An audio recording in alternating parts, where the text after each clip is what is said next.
Lahore high court کا بہت بڑا حکم ہے آج۔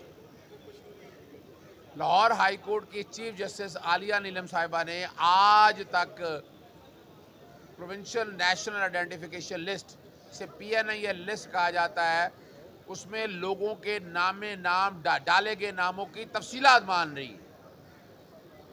لاہور ہائی کورٹ کی چیف جسٹس صاحبہ کو بتایا کہ دو طرح سے لوگوں کو پاکستان سے باہر جانے سے روکا جاتا ہے۔ آرٹیکل 15 اور 16 اجازت دیتا ہے۔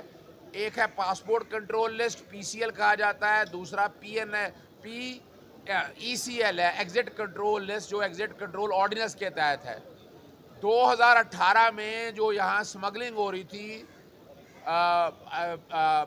بچوں کو، عورتوں کو سمگل کیا جاتا تھا، یا بڑے لوگ شہروں میں جانے کے لیے یونان، یورپ وغیرہ جانے کے حوالے سے، تو اس کو روکنے کے حوالے سے کچھ ریکمنڈیشن آئی تھی۔ اس ریکمنڈیشن میں صرف ان لوگوں کو روکنے کے لیے یہ لسٹ ایک بنانے کی اجازت دی تھی، مگر اس کا مقصد یہ نہیں تھا کہ اسے سیاسی لوگ، میں نے عدالت کو بتایا کہ پچھلے 2.5 سالوں سے ہزاروں لوگوں کے نام PNI لسٹ میں ڈالے گئے ہیں اور روکا گیا ہے۔ اس کی نہ آئین میں گنجائش ہے، نہ قانون کے اندر گنجائش ہے۔ دونوں فیصلے میں نے پڑھ دیے ہیں۔ جو سٹینڈنگ آپریٹنگ پروسیجر ہے، جو پہلے کبھی ریکارڈ میں نہیں لاتے تھے، عمران ریاض کے کیس میں یہ چیز سامنے آئی اور ریکارڈ کے اوپر یہ چیزیں لے کر آئے۔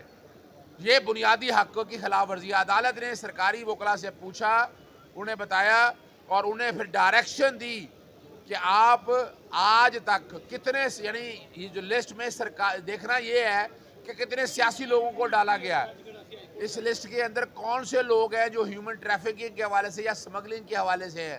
یہ وہ تمام تفصیلات 10 دن کے اندر عدالت کے سامنے رکھی جائیں اور اس آئینی درخواست کا جواب بھی داخل کیا جائے، اور اس کی آئینی حیثیت بھی عدالت آئندہ تاریخ تک دیکھے گی۔